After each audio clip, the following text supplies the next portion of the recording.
ಜಗದೀಶ್ ಕುಮಾರ್ ಅವರ ಮಾತುಗಳನ್ನು ಕೇಳಿದಂಥ ಸಂದರ್ಭದಲ್ಲಿ ಇವತ್ತು ಹಾಜರಾಗಬಹುದು ಆಕೆ ಅಂತ ಅನಿಸ್ತಾ ಇದೆ. ಯಾಕಂದರೆ ಕೋರ್ಟ್ ಮುಂದಕ್ಕೆ ಹೋಗಿ ಇವರು ಎಲ್ಲದಕ್ಕೂ ಒಪ್ಪಿಕೊಂಡು ಅದಾದ್ಮೇಲೂ ಕೂಡ ಹಾಜರು ಮಾಡಲಿಲ್ಲ ಅಂದರೆ ತಪ್ಪು ಸಂದೇಶ ರವಾನೆ ಆಗುತ್ತೆ. ಹೀಗಾಗಿ ಬಹುಶಃ ಮಧ್ಯಾಹ್ನದ ಒಳಗಡೆಗೆ 12:30ರಿಂದ 1 ಗಂಟೆ ಒಳಗಡೆಗೆ ಆಕೆ ಹಾಜರಾಗಬಹುದು ಅನ್ನುವಂಥ ನಿರೀಕ್ಷೆ ಇದೆ. ಸ್ವತಃ ಜಗದೀಶ್ ಕುಮಾರ್ ಹೇಳಿದ್ರು, ಕೋರ್ಟ್ ಏನು ಹೇಳುತ್ತೆ ಅದನ್ನು ಪಾಲನೆ ಮಾಡ್ಲಿಕ್ಕೆ ತಯಾರಿದ್ದೀವಿ ನಾವು. IO ಕೂಡ ಇರ್ತಾರೆ, ಈ ಸಂದರ್ಭದಲ್ಲಿ ಇನ್ವೆಸ್ಟಿಗೇಷನ್ ಆಫೀಸರ್ ಇರ್ತಾರೆ, ಅವ್ರು ಏನು ಹೇಳ್ತಾರೋ ಅದನ್ನು ನಾವು ಕೇಳ್ತೀವಿ. ಎಲ್ಲಿ ಅಂತ ಹೇಳಲ್ಲ, ನೀವು ತಪ್ಪು ತಿಳ್ಕೊಬೇಡಿ. ಕೋರ್ಟ್ ಎಲ್ಲಿ ಸೂಚನೆ ಕೊಡುತ್ತೋ ಅಲ್ಲಿ ನಾವು ಸರೆಂಡರ್ ಮಾಡಿಸ್ತೀವಿ ಅನ್ನುವಂಥದ್ದು. ಈಗ ಇದಕ್ಕೊಂದು ಹೊಸ ತಿರುವು ಸಿಗುತ್ತೆ. ಇನ್ನು ಮುಂದಿನ ಬೆಳವಣಿಗೆಗಳಿದೆಯಲ್ಲ, ಆ ಮುಂದಿನ ಬೆಳವಣಿಗೆಗಳು ಇನ್ನಷ್ಟು ರೋಚಕ. ಯಾರ್ಯಾರು ತಲೆಗೆ ಬಂದ್ಬಿಡುತ್ತೋ ಗೊತ್ತಿಲ್ಲ ಇದು. ಯಾಕಂದ್ರೆ ಇಲ್ಲಿ ಮಧ್ಯದಲ್ಲಿರುವಂಥವರು ಯಾರು ಏನೇ ಮಾಡಿದರೂ ಕೂಡ ಉತ್ತರ ಕೊಡಬೇಕಾಗಿರುವಂಥವ್ರು ಇಬ್ಬರೇ. ಅವರು ರಮೇಶ್ ಜಾರಕಿಹೊಳಿ, ಇನ್ನೊಂದು ಆ ಹುಡುಗಿ.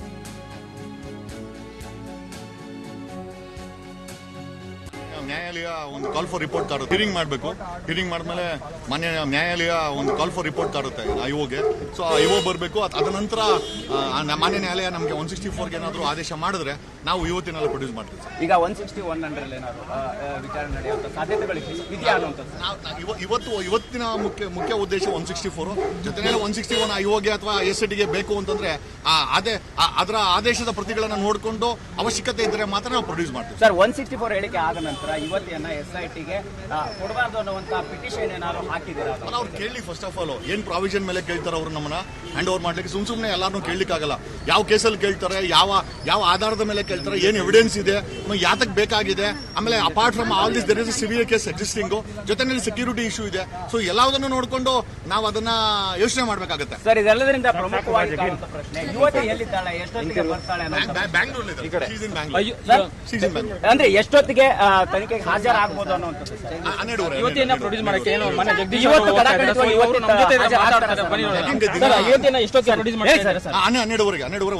ಹಿಯರಿಂಗ್ ಮಾಡಬೇಕು.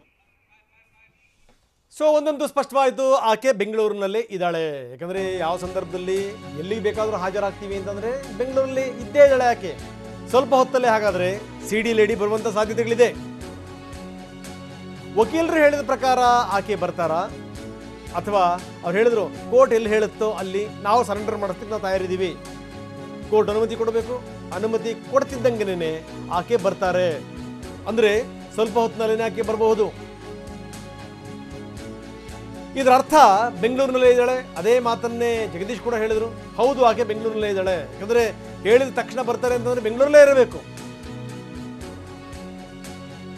ಇಷ್ಟೊಂದು ಕಣ್ಣಿಗೆ ಎಣ್ಣೆ ಬಿಟ್ಕೊಂಡು ಹುಡುಕಿದ್ರು ಕೂಡ ಸಿಗದಿರುವಂತ ಹುಡುಗಿ ಬೆಂಗಳೂರಿನ ಸುತ್ತಮುತ್ತಲೇ ಇರ್ತಾಳೆ ಅಂತಂದ್ರೆ ಏನರ್ಥ? ಹಾಗಾದ್ರೆ ಕೋರ್ಟ್ ಅನುಮತಿ ಕೊಡ್ತಿದ್ದ ಹಾಗೇನೆ ಆಕೆ ಎಂಟ್ರಿ ಕೊಡ್ತಾಳೆ ಅಂದ್ರೆ ಹೇಗೆ? ನೋಡೋಣ ಏನಾಗತ್ತೆ ಅಂತ. ಆದ್ರೆ ಕೋರ್ಟಿಗೆ ಬಂದು ಇವ್ರು ಈ ರೀತಿ ಹೇಳಾದ ಮೇಲೆ, ಈ ಸ್ಟೇಟ್ಮೆಂಟ್ಗಳನ್ನ ಕೊಟ್ಟಾದ ಮೇಲೆ ಆಕೆನೇನಾದರೂ ಪ್ರೊಡ್ಯೂಸ್ ಮಾಡಲಿಲ್ಲ ಅಂತಂತಂದ್ರೆ ಅದು ತಪ್ಪು ಸಂದೇಶ ರವಾನೆ ಆಗುತ್ತೆ. ಇದರಿಂದ ಯಾರೋ ಕಾಣದ ಕೈಗಳು ಆಟ ಆಡಿಸ್ತಾ ಇವೆ, ಈ ಸೂತ್ರಧಾರರು ಬೇರೆ, ಪಾತ್ರಧಾರಿಗಳು ಬೇರೆ ಅನ್ನುವಂಥ ಸಂದೇಶ ಹೋಗ್ಬಿಡುತ್ತೆ. ಹಾಗಾಗಿ ಇವತ್ತು ಆಕೆ ಹಾಜರಾಗ್ತಾಳೆ. ಇನ್ನು ಸ್ವಲ್ಪ ಹೊತ್ತಿಗೆ ತನಿಖಾಧಿಕಾರಿ ಕೂಡ ಕೋರ್ಟಿಗೆ ಆಗಮಿಸ್ತಾರೆ. ಕವಿತಾ ಮ್ಯಾಜಿಸ್ಟ್ರೇಟ್ ಕೋರ್ಟಿಗೆ ಬರ್ತಾರೆ. ನಾನು ಹೇಳ್ತಾ ಇದ್ದೆ ಕವಿತಾ ಅವ್ರ ಬಗ್ಗೆ. ಕವಿತಾ ಒಬ್ಬ ಒಳ್ಳೆ ಅಧಿಕಾರಿ, ACP ರ್ಯಾಂಕ್ನ ಅಧಿಕಾರಿ ಕವಿತಾ. ಪ್ರಸ್ತುತ ಟ್ರಾಫಿಕ್ ವಿಭಾಗದಲ್ಲಿ ಕೆಲಸ ಮಾಡ್ತಾ ಇದ್ದಾರೆ ಕವಿತಾ ಅವರು.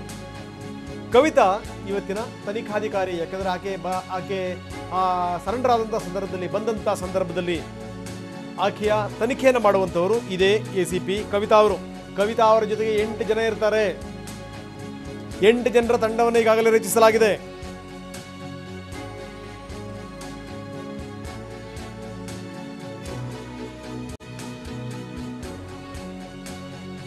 ಕವಿತಾ ಅವರು ಇನ್ನು ಸ್ವಲ್ಪ ಹೊತ್ತಿಗೆ ಕೋರ್ಟ್ಗೂ ಕೂಡ ಬರ್ತಾರೆ.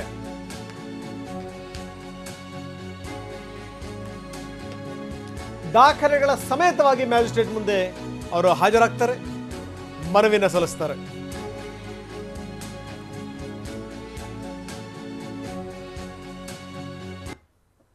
ಬನ್ನಿ, ಇದೆಲ್ಲದರ ಬಗ್ಗೆ ಹೆಚ್ಚಿನ ವಿವರವನ್ನು ಕೊಡ್ತಾರೆ ನಮ್ಮ ಕಿರಣ್ ನೋಡಿದ್ರೆ ಏನು ಅಂತಂದರೆ, ನಿನ್ನೆ ತನಕ ಆದಂಥ ಬೆಳವಣಿಗೆಗಳು ಬೇರೆ, ಬಹುಶಃ ಇವತ್ತಾಗ್ತಿರುವಂಥ ಬೆಳವಣಿಗೆಗಳು ಬೇರೆ. ಯಾಕಂದರೆ ಜಗದೀಶ್ ಮಾತಾಡಿದಂಥ ಮಾತುಗಳನ್ನು ಬಹಳ ಸೂಕ್ಷ್ಮವಾಗಿ ಗಮನಿಸಿದಂಥ ಸಂದರ್ಭದಲ್ಲಿ ತುಂಬ ಸ್ಪಷ್ಟವಾಗಿ ಹೇಳ್ತಾರೆ ಅವರು. ಖಂಡಿತವಾಗಲೂ ಆಕೆ ಹಾಜರಾಗ್ತಾಳೆ. ಆಕೆ ಬೆಂಗಳೂರಿನಲ್ಲೇ ಇದ್ದಾಳೆ, ಬೆಂಗಳೂರಿನ ಸುತ್ತಮುತ್ತಲೇ ಇದ್ದಾಳೆ. ಕೋರ್ಟ್ ಏನು ಹೇಳ್ತೋ ಅದರ ಪ್ರಕಾರ ನಾವು ಆಕೆಯನ್ನು ಹಾಜರುಪಡಿಸ್ತೀವಿ ಅನ್ನುವಂಥದ್ದು. ಅಂದರೆ ಬಹುಶಃ ಇದೆಲ್ಲ ಹೇಳಿದ ಮೇಲೆ, ಕೋರ್ಟ್ಗೆಲ್ಲ ಹೇಳಿದ ಮೇಲೆ ಇವರು, ಯಾಕಂದರೆ ತನಿಖಾಧಿಕಾರಿ ಕೂಡ ಇನ್ನು ಸ್ವಲ್ಪ ಹೊತ್ತಿಗೆ ಕೋರ್ಟಿಗೆ ಬರ್ತಾ ಇದ್ದಾರೆ, ಇವನ್ನೆಲ್ಲವನ್ನು ಹೇಳಾದ ಮೇಲೆ ಬಹುಶಃ ಇವತ್ತು ಮತ್ತೆ ಆಕೆ ಹಾಜರಾಗಲ್ಲ ಅಂತ ಹೇಳಲಿಕ್ಕೆ ಸಾಧ್ಯ ಇಲ್ಲ. ಅಂದರೆ ತಪ್ಪು ಸಂದೇಶ ರವಾನೆ ಆಗುತ್ತೆ. ಈಕೆ ಇವತ್ತು ಕೋರ್ಟಿಗೆ ಹಾಜರಾಗುವಂಥ ಸಾಧ್ಯತೆಗಳು ಬಹಳ ನಿಚ್ಚಳವಾಗಿದೆ ಅಂತ ಅನಿಸ್ತಾ ಇದೆ ಮೇಲ್ನೋಟಕ್ಕೆ. ಕಿರಣ್, ರಂಗನಾಥ್, ನಿನ್ನೆ ಯುವತಿಯ ಪರ ವಕೀಲರು ಜಗದೀಶ್ ನಿನ್ನೆ ಒಂದು ಮನವಿಯನ್ನು ಕೊಟ್ಟಿರ್ತಾರೆ. 24ನೇ ACMM ಅಲ್ಲಿ ಈ ಥರ ಒಂದು ಸಂತಸ ಯುವತಿಯನ್ನು ಸ್ಟೇಟ್ಮೆಂಟ್ ಆಗಬೇಕು, ನಾವು ಕರ್ಕೊಬರ್ತೀವಿ, ನೀವು ಅನುಮತಿ ಕೊಡಿ ಅಂತ. ಮ್ಯಾಜಿಸ್ಟ್ರೇಟ್ ಯಾವುದೇ ರೀತಿಯ ತೀರ್ಮಾನ ಕೈಗೊಂಡಿಲ್ಲ. ಇವತ್ತು ಆ ಒಂದು ಪ್ರಕರಣಕ್ಕೆ ಸಂಬಂಧಪಟ್ಟಂತೆ ಕೈಗೆತ್ಕೊಂಡಿದ್ದಾರೆ. ಇದಕ್ಕೆ ತನಿಖಾಧಿಕಾರಿ ಕವಿತಾ ಅವ್ರನ್ನು ಕೂಡ ಒಂದು ಕೋರ್ಟ್ಗೆ ಬರಕ್ಕೆ ಕೇಳಿದ್ದಾರೆ. ಜೊತೆಗೆ ಯುವತಿಯ ಪರ ವಕೀಲ ಜಗದೀಶನ್ನು ಕೂಡ ಈಗಾಗಲೇ ನ್ಯಾಯಾಲಯಕ್ಕೆ ಬರಕ್ಕೆ ಕೇಳಿದ್ದಾರೆ. ಇನ್ನು ಮೇಲೆ ಇದಕ್ಕೆ ಸಂಬಂಧಪಟ್ಟಂತೆ, ಯಾಕೆಂದರೆ ಇಲ್ಲಿ ತನಿಖಾಧಿಕಾರಿಗಳು ಯಾವುದೇ ರೀತಿಯ ನೇರವಾಗಿ 164 ಸ್ಟೇಟ್ಮೆಂಟ್ ಅನ್ನು ಮಾಡೋಕ್ಕಲ್ಲ, ನಾವು ಫಸ್ಟ್ ಐಡೆಂಟಿಫೈ ಮಾಡಬೇಕು. ಅದಕ್ಕೆ ಸಂಬಂಧಪಟ್ಟಂತೆ ಐಡೆಂಟಿಫೈ ಆದಮೇಲೆ ಹೇಳಿಕೆ ಪಡೆದ ಮೇಲೆ ನಾವು ನೀವು ಟೈಮ್ ಕೊಟ್ಟರೆ ನಾವು ಆ ಯುವತಿಯನ್ನು ಕರ್ಕೊಬಂದು ನಾವು ಪ್ರೊಡ್ಯೂಸ್ ಮಾಡಿ ಅವತ್ತು ಸ್ಟೇಟ್ಮೆಂಟ್ ಮಾಡ್ಕೊಳ್ಳಿ ಅಂತ ಹೇಳಿ. ಇದಕ್ಕೆ ಸಂಬಂಧಪಟ್ಟಂತೆ ಕೆಲವೊಂದಷ್ಟು ಸುಪ್ರೀಂ ಕೋರ್ಟ್ನ ಏನು ಆರ್ಡರ್ಸ್ ಇದೆ, ಕೆಲವೊಂದು ಕೇಸ್ಗಳದ್ದು, ಅದನ್ನು ಕೂಡ ಅವರು ತಗೊಂಡು ಅದನ್ನು ಮನವಿಯನ್ನು ಸಲ್ಲಿಸೋಕ್ಕೆ ಹೋಗ್ತಾ ಇದ್ದಾರೆ. ಇನ್ನು ಈ ಸಂಬಂಧಪಟ್ಟಂತೆ ಇನ್ನು ಜಗದೀಶ್ ಸಲ್ಲಿಸಿದ ನೇರವಾಗಿ ಇದಕ್ಕೆ ಸಂಬಂಧಪಟ್ಟಂತೆ 164 ಸ್ಟೇಟ್ಮೆಂಟನ್ನು ನೇರವಾಗಿ ಕೋರ್ಟೇನೆ ಮಾಡ್ಕೊಡ್ತಾ, ಅಥವಾ ಐಡೆಂಟಿಫೈ ಆದಮೇಲೆ ಸೂಪರ್ವಿಷನ್ ಆಫ್ ಏನು ಐಒ ಇರ್ತಾರಲ್ಲ ಅವ್ರ ಮುಂದೆ ಮಾಡ್ಕೋತಾರ ಅನ್ನೋದು ಕೂಡ ನೋಡಬೇಕಾಗಿದೆ. ಒಟ್ಟಾರೆ ಈಗ ಕೋರ್ಟಿನ ಹೇಳುವಂಥ ತೀರ್ಮಾನ ಅಂದರೆ ಫಸ್ಟ್ ಐಒ ಹತ್ರ ಹೋಗಲಿ, ಅವ್ರು ಐಡೆಂಟಿಫೈ ಮಾಡಲಿ. ಯಾಕೆಂದರೆ ಇಲ್ಲಿವರೆಗೂ ಕೂಡ ಇವತ್ತಿನ ಐಡೆಂಟಿಫೈ ಮಾಡುವಂಥ ಕೆಲಸವನ್ನು ಯಾರು ಕೂಡ, ಯಾಕೆಂತಂದರೆ ಇಲ್ಲಿ ಐಡೆಂಟಿಫೈ ಪೋಷಕರು ಕೂಡ ಒಂದು ಕಡೆ ಇದ್ದಾರೆ, ಐಒ ಕೂಡ ಒಂದು ಕಡೆ ಇದ್ದಾರೆ, ಜೊತೆಗೆ ಆಕೆ ಬಾಯ್ ಫ್ರೆಂಡ್ ಕೂಡ, ಇವ್ರು ಯಾರೆಲ್ಲ ಒಬ್ಬರು ಐಡೆಂಟಿಫೈ ಮಾಡಬೇಕು ಈಕೆನೇ ಯುವತಿ ಅಂತ. ಅದಾದಮೇಲೆ ನಂತರ ಕೋರ್ಟಿಗೆ ಕರ್ಕೊಂಡೋಗಿ ಪ್ರೊಡ್ಯೂಸ್ ಮಾಡುವಂಥದ್ದು 164 ಸ್ಟೇಟ್ಮೆಂಟ್. ಪೊಲೀಸರು ಕೂಡ ಅದನ್ನೇ ಮಾಡ್ತಾ ಇರುವಂಥದ್ದು. ಈ ಕೇಸಲ್ಲಿ ಡೈರೆಕ್ಟಾಗಿ ಅವರು ಏನು ಸ್ಟೇಟ್ಮೆಂಟ್ ತೊಗೊಂಡು ಇನ್ವೆಸ್ಟಿಗೇಷನ್ ಮಾಡ್ತಾ ಇರಲಿಲ್ಲ, ಕೋರ್ಟ್ಗೆ ಮ್ಯಾಜಿಸ್ಟ್ರೇಟ್ ಮುಂದೆನೇ ಅವರು ಪ್ರೊಡ್ಯೂಸ್ ಮಾಡ್ಕೊಂಡು ಸ್ಟೇಟ್ಮೆಂಟ್ ತಗೋತಾರೆ. ಇದಕ್ಕೆ ನೇರವಾಗಿ ಬರೋಕ್ಕೆ ಅವಕಾಶ ಇದೆಯಾ ಅಲ್ವಾ ಅನ್ನೋದು ಇಲ್ಲ. ಈಗ ಅವಕಾಶ ಇಲ್ಲ ಅನ್ನೋ ಒಂದು ಸಂಬಂಧಪಟ್ಟಂತೆ ತನಿಖಾಧಿಕಾರಿಗಳು ಕೆಲವೊಂದು ಜಡ್ಜ್ಮೆಂಟ್ಗಳನ್ನ ಕೂಡ ಅದಕ್ಕೆ ಒಂದು ಕೋರ್ಟ್ಗೆ ಒಂದು ಮನವರಿಕೆ ಮಾಡ್ಕೊಳ್ಳೋಕ್ಕೆ ಈಗಾಗಲೇ ಕೋರ್ಟ್ಗೂ ಕೂಡ ಆ ಕಡೆ ಹೊರಟಿದ್ದಾರೆ Ranganath. Okay okay okay Kiran, ಹಾಗಾದರೆ ಬಹುಶಃ ಈ ಬೆಂಗಳೂರಿನ ಸುತ್ತಮುತ್ತಲೇ ಇರ್ಬೋದು ಅಂತಂತಂದರೆ ಎಲ್ಲಿರಬಹುದು ಏನು ಎತ್ತ, ನಾನು ಅದನ್ನೇ ಹೇಳ್ತಾ ಇದ್ದೆ. ಕಣ್ಣಿಗೆ ಎಣ್ಣೆ ಬಿಟ್ಕೊಂಡು ಹುಡುಕಿದ್ರೂ ಕೂಡ ಸಿಗದಿರುವಂಥ ಹುಡುಗಿ ಬೆಂಗಳೂರಿನಲ್ಲಿ ಇದ್ದಾಳೆ ಅಂತಂದರೆ ನಿನ್ನೆ ರಾತ್ರಿ ಬಂದಿರೋಕ್ಕಂತೂ ಖಂಡಿತವಾಗಲೂ ಸಾಧ್ಯ ಇಲ್ಲ. ಯಾಕಂದರೆ ನಿನ್ನೆ ಎಲ್ಲ ಡೆವಲಪ್ಮೆಂಟ್ಗಳು ನೋಡೋದಂಥ ಸಂದರ್ಭದಲ್ಲಿ ಆಕೆ ಕೆಲ ದಿನಗಳಿಂದ ಬೆಂಗಳೂರಿನಲ್ಲಿ ಇದ್ದಾಳೆ ಅಂತ ಅನ್ನುವಂಥದ್ದು ಗೊತ್ತಾಗುತ್ತೆ. ಖಂಡಿತ, ಯಾಕೆಂತಂದರೆ ಬೆಂಗಳೂರಿನ ಔಟ್ಸ್ಕರ್ಟ್ಸಲ್ಲಿ ಇದ್ದಾರೆ ಅಂತಲೂ ಕೂಡ ನಾವು ಹೇಳ್ತಾ ಬರ್ತಾ ಇದ್ವಿ. ಆದರೆ ಎಲ್ಲಿದ್ದಾಳೆ ಅನ್ನೋದು ಕೂಡ ಗೊತ್ತಿಲ್ಲ. ತನಿಖೆ ಒಂದು ಕಡೆ SIT ಪೊಲೀಸರು ಒಂದು ಕಡೆ ಹುಡುಕಾಟವನ್ನು ಮುಂದುವರಿಸಿದ್ದಾರೆ, ಇನ್ನೊಂದು ಕಡೆ ಯಾವುದೇ ರೀತಿಯ ಒಂದು ಕಣ್ ತಪ್ಪಿಸಿ ಅವ್ರನ್ನ ನೇರವಾಗಿ ನ್ಯಾಯಾಲಯಕ್ಕೆ ಕರ್ಕೊಬಂದು ಸ್ಟೇಟ್ಮೆಂಟ್ ಮಾಡಿಸ್ಬೇಕು ಅಂತ ಇದ್ದಾರೆ. ಇವು ಪೊಲೀಸರು ಕೂಡ ಅದಕ್ಕೇನು ಅಡ್ಡಿಯೇನಿಲ್ಲ, ಹೋಗ್ಬೋದು, ಅವ್ರು ಸ್ಟೇಟ್ಮೆಂಟ್ ಕೊಟ್ಟು ಆದಮೇಲೂ ಕೂಡ ನಾವು ಇನ್ವೆಸ್ಟಿಗೇಷನ್ ಮಾಡೋಕ್ಕೆ ರೆಡಿ ಇದ್ದೀವಿ ಅನ್ನೋ ಒಂದು ಹೇಳ್ತಾ ಇದ್ದಾರೆ. ಆದರೆ ಐಡೆಂಟಿಫಿಕೇಶನ್ ಆಗದಲ್ಲೇ ನೇರವಾಗಿ ಕರ್ಕೊಂಡು ಹೋಗೋದು ಎಷ್ಟು ಮಟ್ಟಿಗೆ ಸರಿ, ಅದಕ್ಕೆ ಸಂಬಂಧಪಟ್ಟಂತೆ ಎಲ್ಲವೂ ಕೂಡ ಪ್ರೊಸೀಜರ್ ಈಗ ಈ ರೀತಿ ಇದೆ, ಕೆಲವೊಂದು ಜಡ್ಜ್ಮೆಂಟ್ಗಳು ಈ ರೀತಿ ಇದೆ ಅನ್ನೋದನ್ನೇ ಇವತ್ತು ಮನವರಿಕೆ ಮಾಡ್ಕೊಳ್ಳೋಕ್ಕೆ ಜಡ್ಜ್ ಮುಂದೆ ಈಗಾಗಲೇ ತನಿಖಾಧಿಕಾರಿಗಳು ಹೋಗಿದ್ದಾರೆ. ಈಗ ಈ ಸಂಬಂಧಪಟ್ಟಂತೆ ಆಕೆ ಇಲ್ಲೇ ಸುತ್ತಮುತ್ತ ಇರಬಹುದು, ಆದರೆ ಎಲ್ಲಿದ್ದಾರೆ, ಯಾರ ಆಶ್ರಯದಲ್ಲಿದ್ದಾರೆ ಅನ್ನೋದೇ ಇವಾಗ ಇರುವಂಥ ಪ್ರಶ್ನೆ. ಯಾಕೆಂತಂದ್ರೆ ಕೋರ್ಟ್ ಇವಾಗ ಕರ್ಕೊಬನ್ನಿ 1 ಅವರ್ ಅಥವಾ ಇದಕ್ಕೆ ಸಂಬಂಧಪಟ್ಟಂತೆ ಐವನು ಇಲ್ಲೇ ಇದ್ದಾರೆ ಕರ್ಕೊಬನ್ನಿ ಅಂತಂದ್ರೆ ಕರ್ಕೊಬರ್ಬೇಕಾಗುತ್ತೆ, ಇಲ್ಲ ಇನ್ನೊಂದಿನ ಟೈಮ್ ತೊಗೊಳಕ್ಕಾಗೋದಿಲ್ಲ ಅಥವಾ ಸಂಬಂಧಪಟ್ಟಂತೆ. ಯಾಕೆಂತಂದ್ರೆ ಎಲ್ಲವೂ ಕೂಡ ಇವಾಗ ಏನು ಜಡ್ಜ್ ಏನು ಡಿಸೈಡ್ ಮಾಡ್ತಾರೆ ಅದ್ರ ಮೇಲೆ ನಿಂತಿದೆ ರಂಗನಾಥ್. ಓಕೆ, ಹಾಗಾದರೆ ಎಷ್ಟು ಹೊತ್ತಿಗೆ ಆಕೆ ಹಾಜರಾಗಬಹುದು ಅನ್ನುವಂಥ ನಿರೀಕ್ಷೆ ಇದೆ? ಅಲ್ಲ, ಇವತ್ತು ಮಾಡಬೇಕು, ಇಲ್ಲ ಮಧ್ಯಾಹ್ನನೋ ಸಂಜೆನೋ ಅಥವಾ ಆ ರೀತಿ ಏನಾರ ಟೈಮ್ ಫಿಕ್ಸ್ ಅಂತೂ ಮಾಡಬೇಕಾಗುತ್ತೆ. ಯಾಕೆಂತಂದರೆ ಒಂದು ಕ್ಲೋಸ್ ಡೋರಲ್ಲಿ ಆಗುತ್ತೆ, ಕ್ಯಾಮ್ರಾ ಇರುತ್ತೆ, ಈ ಐಡೆಂಟಿಫಿಕೇಶನ್ ಆಗಬೇಕು, ಇದೆಲ್ಲವೂ ಕೂಡ ಒನ್ ಡೇ. ಇವತ್ತಾದ್ರೂ ಆಯ್ತು, ಇಲ್ಲ ನಾಳೆ ಇನ್ನೊಂದಿನ ಡೇಟ್ ಆದ್ರೂ ಕೊಡ್ಬೋದು.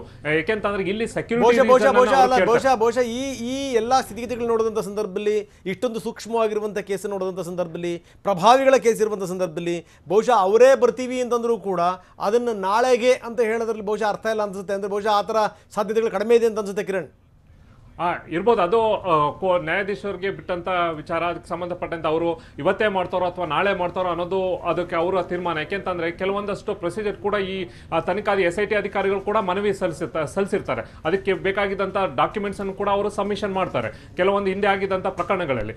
ಈಗ ಆಕೆನ ಇವಾಗ ಕರ್ಕೊಂಬನ್ನಿ ಅಂದ ತಕ್ಷಣ ಅದಕ್ಕೆ ಆದ ಒಂದಷ್ಟು ಏನೋ ಒಂದು ಟೈಮ್ ಇರುತ್ತೆ, ಅದಕ್ಕೆ ಸಂಬಂಧಪಟ್ಟಂತೆ ಕೆಲವೊಂದಷ್ಟು ಡೈರೆಕ್ಷನ್ಸ್ ಕೂಡ ಕೊಡ್ತಾರೆ.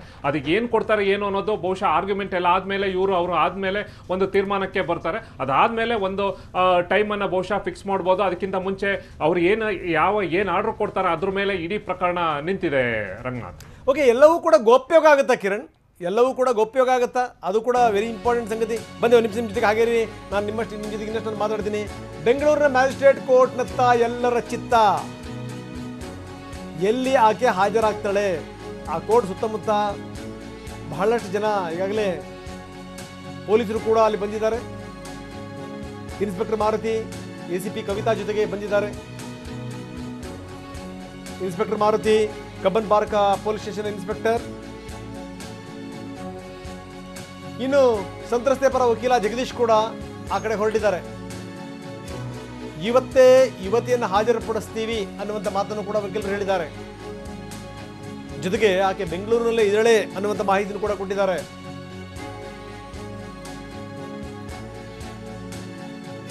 ಹಿಂಗಾಗಿ ಅತ್ಯಂತ ಸಹಜವಾಗಿ ನೋಡಿ, ಎಲ್ಲವೂ ಕೂಡ ಎಷ್ಟರ ಮಟ್ಟಿಗೆ ವ್ಯವಸ್ಥಿತವಾಗಿ ನಡೀತಾ ಇದೆ ಅನ್ನೋದಕ್ಕೆ ಒಂದು ಎಕ್ಸಾಂಪಲ್ ಇದು. ಯಾಕಂದ್ರೆ ಇರುವಂತಹ ಅಧಿಕಾರಿಗಳೆಲ್ಲರೂ ಕೂಡ ಘಟಾನುಘಟಿ ಅಧಿಕಾರಿಗಳು, ತುಂಬಾ ದೊಡ್ಡ ದೊಡ್ಡ ಕೇಸ್ಗಳನ್ನ ಬೇಯಿಸಿರುವಂತವ್ರು, ಎಲ್ಲೂ ಕೂಡ ಹೆಸರು ಕಟ್ಟಿಸ್ಕೊಳ್ದಿರುವಂತವ್ರು. ಸೊ ಹಿಂಗಿದ್ದಾಗ ಆಕೆನ ಎಷ್ಟು ಹುಡುಕಿದ್ರು ಕೂಡ ಸಿಗಲಿಲ್ಲ. ಆದ್ರೆ ಆಕೆ ಬೆಂಗಳೂರಿನಲ್ಲೇ ಇದ್ದಾಳೆ ಅನ್ನುವಂಥ ಮಾತನ್ನ ಜಗದೀಶ್ ಹೇಳಿದ್ರು.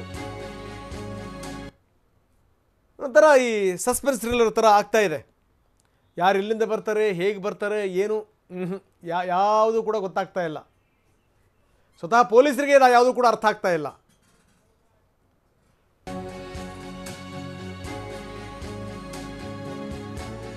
ನೋಡಿ, ಈಗಾಗಲೇ ತನಿಖಾಧಿಕಾರಿ ಕೋರ್ಟಿಗೆ ಬಂದಿರೋ, ಆದರೆ ಮಧ್ಯಾಹ್ನ 12 ಗಂಟೆಗೆ ಹಾಜರಾಗಲಿಕ್ಕೆ ತನಿಖಾಧಿಕಾರಿಗೆ ಸೂಚನೆ ಕೊಡಲಾಗಿದೆ. ಅಂದ್ರೆ ಇನ್ನು 50 ನಿಮಿಷ ಕಾಯಬೇಕು. ಈಗಾಗಲೇ ಕೋರ್ಟ್ ಕಲಾಪ ಆರಂಭ ಆಗಿದೆ. ಹಾಗಾಗಿ 12 ಗಂಟೆಗೆ ಬನ್ನಿ. ಒಂದು ಸರಿ ಕೋರ್ಟ್ ಕಲಾಪ ಹಾಜರಾದಂಥ ಸಂದರ್ಭದಲ್ಲಿ, ಬೇರೆ ಬೇರೆ ಕೇಸ್ಗಳನ್ನು ಎತ್ಕೊಂಡಂಥ ಸಂದರ್ಭದಲ್ಲಿ ದಿಢೀರನೆ ಮೊಟಕುಗೊಳಿಸಕ್ಕಾಗಲ್ಲ. ಹೀಗಾಗಿ ಮಧ್ಯಾಹ್ನ 12 ಗಂಟೆಗೆ ಹಾಜರಾಗಲಿಕ್ಕೆ ತನಿಖಾಧಿಕಾರಿ ಅವರಿಗೆ ಸೂಚನೆ ಕೊಡಲಾಗಿದೆ. ಎಸಿಪಿ ಕವಿತಾ ಇದರ ತನಿಖಾಧಿಕಾರಿ. 12 ಗಂಟೆಗೆ ಹಾಜರಾಗಿ ಅಂತ ಕೋರ್ಟ್ ಸೂಚನೆಯನ್ನು ಕೊಟ್ಟಿದೆ. ಅಂದ್ರೆ ಇದು 12 ಗಂಟೆ ತನಕ ಕಂಟಿನ್ಯೂ ಆಗುತ್ತೆ. 24ನೇ ACMM ಕೋರ್ಟ್.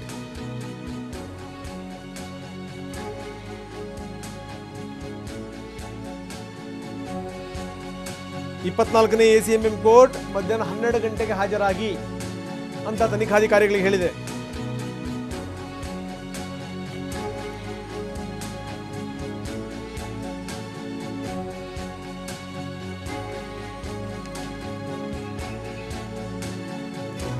ಬನ್ನಿ, ನಮ್ಮ ಪ್ರತಿನಿಧಿ ರಾಜಪ್ಪ ಈಗ ನಮ್ಮೊಂದಿಗೆ ಸಂಪರ್ಕದಲ್ಲಿದ್ದಾರೆ. ರಾಜಪ್ಪ, ನಾವು ನೋಡ್ತಾ ಇದ್ದೀವಿ ಇವತ್ತು ಹಾಗಾದರೆ ಆಕೆ ಹಾಜರಾಗುವಂಥದ್ದು ಪಕ್ಕಾ, ಖಚಿತ ಅದು. ಯಾಕಂದರೆ ನಿನ್ನೆಯಿಂದ ಆದಂಥ ಬೆಳವಣಿಗೆಗಳು, ಬಹುಶಃ ನಿನ್ನೆ ಬೆಳವಣಿಗೆಗಳಿಗೂ ಇವತ್ತಿನ ಬೆಳವಣಿಗೆಗಳಿಗೂ ಸಾಕಷ್ಟು ವ್ಯತ್ಯಾಸ ಇರುತ್ತೆ. ಇವತ್ತು ಆಕೆ ಹಾಜರಾಗ್ತಲೇ. ಅಲ್ಲಿನ ಸ್ಥಿತಿಗತಿಗಳು ಹೇಗಿದೆ? ತಾವು ಕೂಡ 24th ACMM ಕೋರ್ಟ್ ಹತ್ರನೇ ಇದ್ದೀರಿ. ತಾವು ಹೇಗಿದೆ ಅಲ್ಲಿನ ಸ್ಥಿತಿಗತಿಗಳು ಹೇಗಿದೆ? ಪೊಲೀಸ್ ಬಂದೋಬಸ್ತ್ ಹೇಗಿದೆ? ಜೊತೆಗೆ 12 ಗಂಟೆ ಬನ್ನಿ ಅಂತ ಈಗಾಗಲೇ ತನಿಖಾಧಿಕಾರಿಗಳು ಕೋರ್ಟಿಗೆ ಬಂದಿದ್ರು. 12 ಗಂಟೆ ತನಕ ಅವ್ರು ಕಾಯಬೇಕು. ಎಸ್ ರಂಗನಾಥ್, ಅಂದ್ರೆ ಇದುವರೆಗೂ ಕೂಡ ಸಿಡಿ ಲೇಡಿ ಕೋರ್ಟ್ ಎದ್ದು ಹಾಜರಾಗ್ತಾರ ಇಲ್ಲ ಅನ್ನುವಂಥದ್ದು ಸಸ್ಪೆನ್ಸ್ ಆಗಿ ಉಳಿದಿತ್ತು. ಆದ್ರೆ ಈಗ ಎಲ್ಲೋ ಒಂದ್ ಕಡೆಗೆ ಹಾಜರಾಗಬಹುದು ಅನ್ನುವಂಥ ಒಂದಿಷ್ಟು ನಿರೀಕ್ಷಣೆ ಸದ್ಯಕ್ಕೆ ಹುಟ್ಟಿಸಿದೆ. ಯಾಕಂದ್ರೆ ಇದುವರೆಗೂ ಕೂಡ ಪ್ರಕರಣ ದಾಖಲಾದ ನಂತರದಲ್ಲಿ ತನಿಖಾಧಿಕಾರಿಗಳ ಎದುರು ಆ ಯುವತಿ ಹಾಜರಾಗಿಲ್ಲ. ಆ ಒಂದು ಹಿನ್ನೆಲೆಯಲ್ಲಿ ತನಿಖಾಧಿಕಾರಿಗಳು ಕೂಡ ಕೋರ್ಟ್ಗೆ ಮನವಿಯನ್ನು ಮಾಡ್ಕೊತಿದ್ದಾರೆ. ಯಾಕಂತಂದ್ರೆ ಆ ಒಂದು ಯುವತಿ, ಆ ದೂರುದಾರರು ಯಾರಿದ್ರೆ ಎದುರು ಕೂಡ ಹಾಜರಾಗಿಲ್ಲ, ಅವರನ್ನು ಕೂಡ ನಾವು ಪತ್ತೆ ಮಾಡ್ಬೇಕಾಗತ್ತೆ ಅನ್ನುವಂಥ ಒಂದಿಷ್ಟು ಮನವಿಯನ್ನು ಕೂಡ ಮಾಡ್ಕೋತಾರೆ. ಅದಾದ ನಂತರದಲ್ಲಿ ಕೋರ್ಟ್ ಏನಾದ್ರೂ ಆ ಒಂದು ಮನವಿಯನ್ನ ಪುರಸ್ಕರಿಸಿದ್ರೆ ಬಹುಶಃ ತನಿಖಾಧಿಕಾರಿಗಳು ಅವರನ್ನ ಕರ್ಕೊಂಡು ಬರುವಂತಹ ಕೆಲಸವನ್ನ ಕೂಡ ಮಾಡ್ತಾರೆ, 164 ಸ್ಟೇಟ್ಮೆಂಟ್ ಅನ್ನ ಕೊಡೋದಕ್ಕೆ. ಆದ್ರೆ ಇಲ್ಲಿ ಪ್ರಮುಖವಾಗಿ ಯುವತಿ ಪರವಾದಂತಹ ವಕೀಲರು ಜಗದೀಶ್ ಹೇಳ್ತಿರುವಂತಹ ವಾದ ಏನಂದ್ರೆ, ಆ ಯುವತಿಯನ್ನ ತನಿಖಾಧಿಕಾರಿಗಳ ಎದುರು ಹೋಗೋದಕ್ಕೇನೆ ಬಿಡಬಹುದು, ಅದೇ ರೀತಿಯಾಗಿ ನೇರವಾಗಿ ಕರ್ಕೊಂಡು ಬಂದು 164 ಸ್ಟೇಟ್ಮೆಂಟ್ ಅನ್ನ ದಾಖಲು ಮಾಡಬೇಕು ಅನ್ನುವಂತಹ ಒಂದು ವಾದವನ್ನು ಕೂಡ ಸದ್ಯಕ್ಕೆ ಮುಂದಾಗ್ತಾ ಇದೆ. ಇದಕ್ಕೆ ಸಂಬಂಧಪಟ್ಟಂಗೆ ಈಗಾಗಲೇ ತುಂಬಾ ಸ್ಪಷ್ಟವಾಗಿ ಹೇಳ್ಬಿಟ್ಟಿದ್ದಾರೆ ಜಗದೀಶ್ ತುಂಬಾ ಸ್ಪಷ್ಟವಾಗಿ ಹೇಳಿದ್ದಾರೆ. ಇಲ್ಲ, ನೀವು 164 ಅಡಿನಲ್ಲೇ ನಾವು ಆಕೆಯನ್ನ ಸಬ್ಮಿಟ್ ಮಾಡ್ತೀವಿ, ಅದ್ರಲ್ಲಿ ಯಾವುದೇ ಡೌಟ್ ಇಲ್ಲ ಅನ್ನುವಂಥ ಮಾತನ್ನು ಹೇಳ್ಬಿಟ್ಟಿದ್ದಾರೆ. ಕೋರ್ಟ್ ಏನು ಹೇಳುತ್ತೆ ಅದಕ್ಕೆ ಬದ್ಧರಾಗಿದ್ದೀವಿ ಅನ್ನುವಂಥ ಮಾತನ್ನು ಕೂಡ ಹೇಳ್ಬಿಟ್ಟಿದ್ದಾರೆ. ರಾಜಪ್ಪ, ನಿಮ್ಮ ಗಮನಕ್ಕೆ ಮುಂದುವರಿಸಿ. ಎಸ್, ಅಂದ್ರೆ ಸದ್ಯಕ್ಕೆ ಈ ಒಂದು ಏನು ಮ್ಯಾಜಿಸ್ಟ್ರೇಟ್ ಕೋರ್ಟ್ ಬಳಿ ಸಾಕಷ್ಟು ಒಂದು ಭದ್ರತೆಯನ್ನು ಕೂಡ ಮಾಡ್ಕೊಂಡಿರುವಂತದ್ದು ಪೊಲೀಸರು. ಯಾಕಂತಂದ್ರೆ ನಿನ್ನೆ ಕೂಡ ಇದೇ ರೀತಿಯಾಗಿ ಯುವತಿ ಬರ್ತಾರೆ ಅನ್ನುವಂತ ಒಂದು ಮಾಹಿತಿ ಸಿಕ್ಕ ನಂತರದಲ್ಲಿ ಸಾಕಷ್ಟು ಭದ್ರತೆಯನ್ನು ಕೂಡ ಮಾಡ್ಕೊಳ್ಳಲಾಗಿತ್ತು. ಇದ್ರ ಜೊತೆಗೆ ಯುವತಿ ಪರ ವಕೀಲರು ಕೂಡ ಬಂದಿದ್ದು, ಇವತ್ತು ಕೂಡ ಅದೇ ರೀತಿಯಾದ ಒಂದು ಭದ್ರತೆಯನ್ನು ಮುಂದುವರಿಸಿರುವುದು. ಯಾವುದೇ ಕ್ಷಣದಲ್ಲಿ ಆದ್ರೂ ಕೂಡ ಯುವತಿ ಬರ್ಬೋದು ಅನ್ನುವಂತ ಅಂದ್ರೆ ಸದ್ಯಕ್ಕೆ ಪಶ್ಚಿಮ ಡಿಸಿಪಿ ಸಂಜು ಪಾಟೀಲ್ ನೇತೃತ್ವದಲ್ಲಿ ಕೂಡ ಒಂದಿಷ್ಟು ಭದ್ರತೆ ಕೂಡ ಮಾಡ್ಕೊಂಡಿದ್ರು. ಅದ್ರ ಜೊತೆಗೆ ಮಹಿಳಾ ಪೊಲೀಸರನ್ನ ಕೂಡ ಇಲ್ಲಿ ನಿಯೋಜನೆ ಮಾಡ್ಕೊಳ್ಳಲಾಗಿದೆ. ಅಂದ್ರೆ ಈಗಾಗಲೇ ಕೋರ್ಟ್ ಆವರಣಕ್ಕೆ ಕಬ್ಬನ್ ಪಾರ್ಕ್ ಇನ್ಸ್ಪೆಕ್ಟರ್ ಆದಂತಹ ಮಾರುತಿಯವರು ಕೂಡ ಆಗಮಿಸಿರುವಂತದ್ದು. ರಂಗನಾಥ್ ಮಾರುತಿಯವರು ಕೂಡ ಆಗಮಿಸಿ ಮುಂದಿನ ಪ್ರೊಸೀಡಿಂಗ್ ಏನಿದೆ ಅದರ ಜೊತೆಗೆ ಈ ಒಂದು ತನಿಖಾಧಿಕಾರಿ ಇರುವಂತಹ ಕವಿತಾ ಅವರು ಕೂಡ ಬರ್ತಾರೆ. ಹಾಗಾಗಿ ಕೋರ್ಟ್ನ ಮುಂದಿನ ಪ್ರೊಸೀಡಿಂಗ್ ಏನಿದೆ ಅದೆಲ್ಲವನ್ನು ಕೂಡ ಮಾಡಲಿರುವಂತದ್ದು. ಓಕೆ ಓಕೆ ಓಕೆ ಧನ್ಯವಾದ ರಜಪ್ಪ ತಮ್ಮೆಲ್ಲ ಮಾಹಿತಿಗೆ.